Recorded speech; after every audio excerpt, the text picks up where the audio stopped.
Good afternoon and welcome back. I'm Marcus Peter. Yesterday I came across an article by my dear friend Michael Pakaluk and I texted him immediately, and it's entitled, "My Wife and I Are Communists." I'll invite him to share with you what he means, and it's actually a rather brilliant synthesis of how communism actually borrows from the perennial teaching of natural law and the Catholic Church and perverts it. Michael Pakaluk is an Aristotelian scholar, ordinarius of the Pontifical Academy of St. Thomas Aquinas, professor of political economy in the Bush School of Business at the Catholic University of America. He lives in Hyattsville, Maryland, with his bride Catherine, who is also a professor at the Bush School, and their children. And he is a prolific author. Michael, my friend, great to speak with you again. How are you? Hey, Marcus. Happy Feast Day of St. George. Happy Feast Day of St. George to you as well. I don't know how to segue from St. George to immediately raising the communist question, but I will say, you and Catherine being communists, so the moment I saw the title, I cracked up because I know you. But please tell our listeners, how are you and Catherine communists?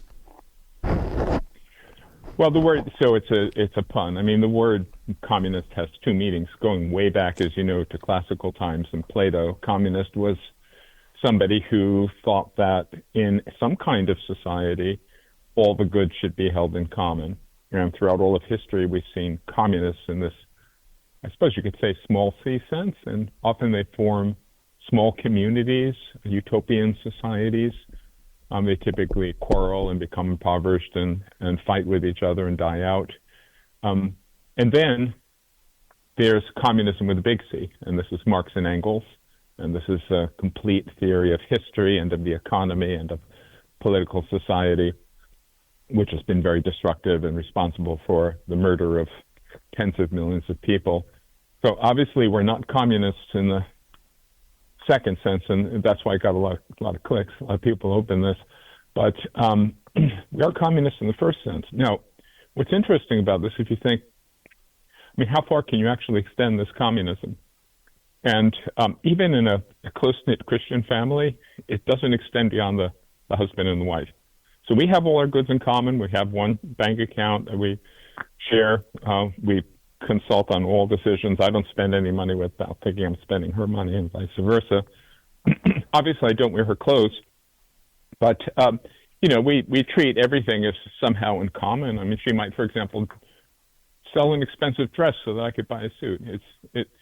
That's the way we operate, but it can't go beyond that. I mean, my kids need to be told this is yours and this is not yours. And for them, it actually becomes a vice if they take other people's stuff and they're not responsible for it. And when things are held in common but not really held in common, they're not taken care of, and people lose the motive for action and they suffer from envy. These are the typical vices of communist society. By the way, I should say in the history of the church, lots of religious orders have tried to live communism with a small c. I'm actually glad you brought that up, because just gauging from the definition and the example you've given us, and the fact that you brought up the church having attempted this, religious orders continue to do something akin to this, it would appear that for communism to work in a small c with no appeal to Karl Marx whatsoever, there has to be a categorical imperative of a covenant. You've sworn an oath into a shared kind of life. Your life ceases to be entirely your own, and so there's a presupposition of selflessness in the living of this communistic system. Yeah, you have deep love for others so that you count their good as your good. And I think you need grace, too. I think Catholics have succeeded at this. I mean, there are lots of monasteries and communities which are communist, and they've been so for centuries. The Protestants, sadly, they tend to fall apart very quickly because they don't have the grace to do it. It's not something that, humanly speaking, you can do. And you find, now let's switch to communism with a big C. I was just teaching this to my students today.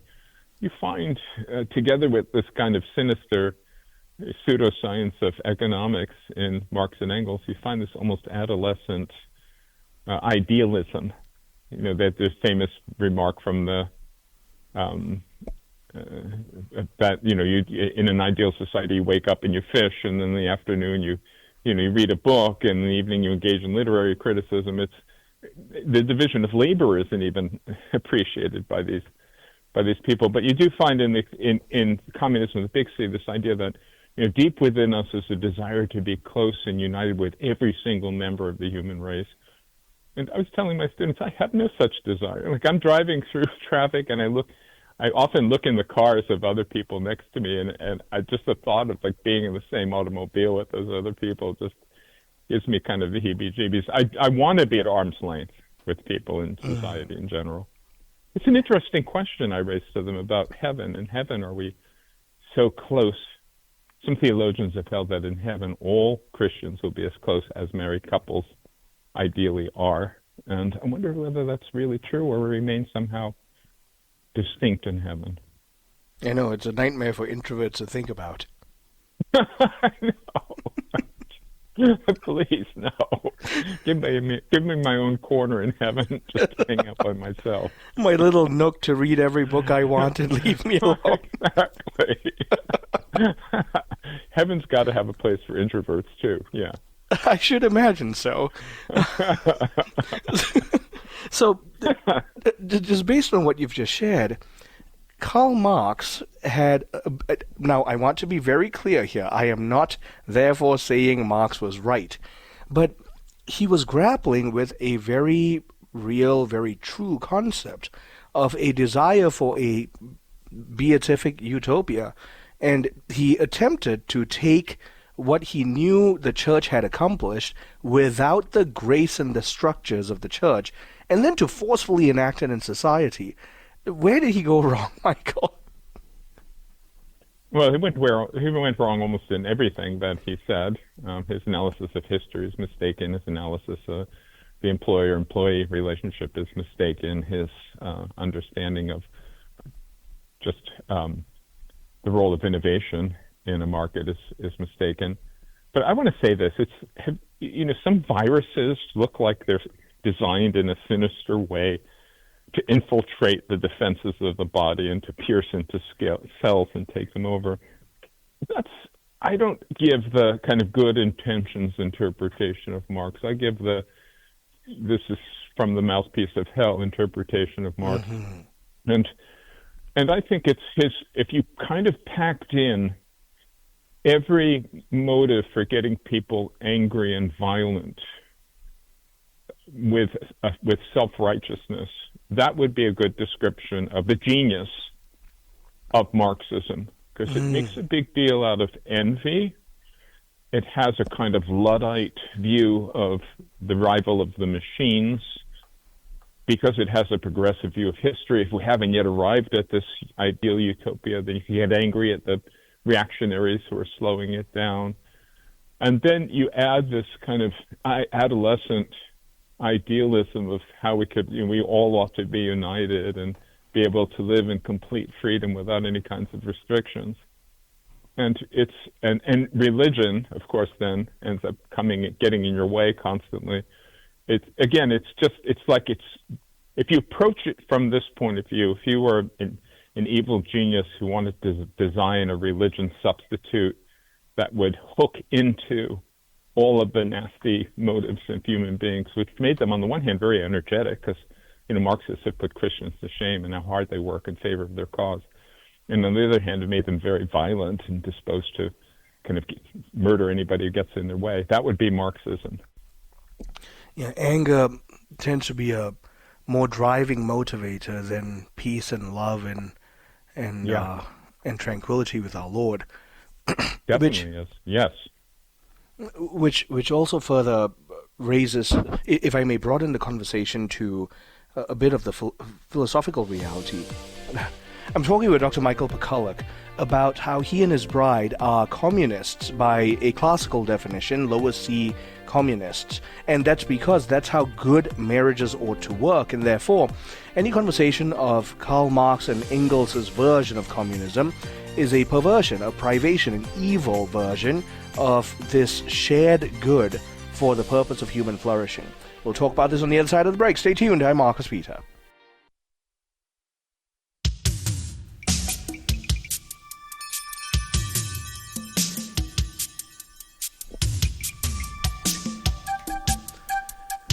Good afternoon and welcome back. I'm Marcus Peter, talking with Dr. Michael Pakaluk, Aristotelian scholar, professor of political economy in the Bush School of Business at the Catholic University of America. Michael, we were just touching on how Marx and Engels perverted the lowercase c communist concept, and they did it by force, which broadens the horizon to the conversation of evil. Evil takes that which is good and privates it, perverts it. Can you speak to how, therefore, we can rightly say what Marx and Engels did was in fact evil? Well, that's an interesting challenge. That sounds like a good essay prompt on a final exam in a political economy course. Well done. You may feel free to use it. You don't have to credit me for it. I just want to read the papers. well, it's a curious kind of privation because it's a privation which comes from extending something beyond its proper scope so that it's deprived of the full reality that it should have for it to function correctly. So that's the nice thing about in this article you're referring to. I began with the Acts of the Apostles, and there's that description of how the very early Christians, some of them, sold what they had and they laid it at the foot of the apostles, and then they used this to relieve the needs of anyone who was needy among them. And I said in that article that this description actually gives the conditions under which communism with a small c can work. If you have people who are in control of the money, like the apostles, men of exemplary integrity and holy men, not people who are going to become corrupted like political leaders always do when they have a lot of wealth. And you have real love binding the community together, and you have honesty also about need and a willingness to work and not to freeload, then it can work. But even so, I mean, they did sell their goods, which means somebody bought them and maintained possession of them. And they did buy stuff to relieve the needs of other people, so which means that people kept owning things outside of this community. It was just communism with a small c in a very, very small scope. But those conditions were met. And everything was voluntary, too. You should say that nothing was coerced. Everything was free. So then if you said, okay, fine, yeah, communism is fine, so long as there's that deep love among people and there's a lot of virtue and there's great honesty and nobody's being coerced, that's fine. But then it can't really reach very far. Like it might, the point I made in my article, and that even in a closely knit family where there's a lot of love, it doesn't reach beyond the husband and the wife. It's just not successful in family in general. And if it can't, then obviously it won't be successful in a large society where you have all kinds of people of mixed character who don't know one another and really don't care and need to be forced. So it's deprivation in the sense that it's imposing this ideal in conditions in which it can't ever be realized. And that's the deprivation and that's the evil. And that's the problem, too, because secular communism promises a utopic ideal that by its very inception and its very philosophical scope, it cannot give. It has no right to promise because it simply cannot deliver on it. Yeah, again, everything's mixed up in Marxism, so mixed up with a kind of pseudo-economic analysis. This is the idea of the necessary progression of history. And it has economic determinism and a stage theory of history, so that eventually we're going to come to the class of society. And curiously, people don't understand this. Marx had a kind of idolatry of big-scale production and manufacture and machines. I mean, he thought it was like the coming of the age of real affluence, because these kinds of things like railroads and steam engines and factory lines held the promise of producing, he even used the words infinite abundance for everybody. And, I told my students, it's actually right. Like if you took somebody from his day and you said, I have a supercomputer in my pocket and I drive around in an automobile and, I can communicate with a friend in Taiwan instantaneously earlier this morning. they would have said that is it. That's what we're talking about, like goods in abundance, infinitely. It has done that. Marx was correct to see that that was coming, but his way of thinking it could be achieved by kind of taking all the stuff and giving it to the Communist Party, obviously just caused a lot of poverty and death for people. A free society unleash those forces. We have regulated society, of course, under law, but a free economy does unleash these forces of ingenuity and discovery and initiative. Even within a free market, the demand of human integrity is an implicit reality that is required for the market forces to create the avenues of flourishing. Can you please speak to that? Wow, that's really interesting. Because, business is probably, you still run across people who think that business ethics is a contradiction in terms, right? And I thought legal ethics were the contradiction. that's number two. But I think you have to say that probably the primary upholder, and this is going to sound paradoxical, and actually I've never said this before, but I think I'm coming to see that it's true. As a philosopher, reluctantly admitting it, the primary upholder of widespread virtue in our society is supposed to be the politicians. I mean, Aristotle and St. Thomas Aquinas in the church has always taught that our lawmakers, above all, should be aiming at the virtue of their citizens, but we don't do that. Mm-hmm. I mean, just look at gambling and pot smoking, right? And no-fault divorce and abortion on demand. I mean, all those things are highly evil, and our legislators love them. But about your business, as I think the major force, as you're saying, promoting a kind of integrity in daily action, because it's so obviously a pathway to prosperity and successful business. Like, just look at Elon Musk today, saying he's going to bring back the old Teslas and retrofit them so that they'll have the updated hardware, so that it won't be the case that he had lied to those early purchasers of Teslas that they'll have full self-driving capacity. Because there's hardware 3 in those cars, and that can't do FSD, but hardware 4 is necessary. He's going to retrofit them all. That's amazing, right? At its own cost, Tesla is going to honor its pledge. You don't find that kind of virtue, actually, in society at large. You don't. So I think your point is very good. To go back then to the conversation of you and your bride practicing communism, and which is the fundamental premise of marriage, that all things ought to be shared in common. Let's take a look at the other extreme. What happens if this kind of a virtuous, natural communism is not practiced in marriage? What happens? That's a really great point. I have a friend who's a priest, and it's one of the best priests I know, who simply won't go on with preparation for marriage if the man and woman have separate bank accounts. So for him, that's a precondition of moving forward. You have to have a single bank account.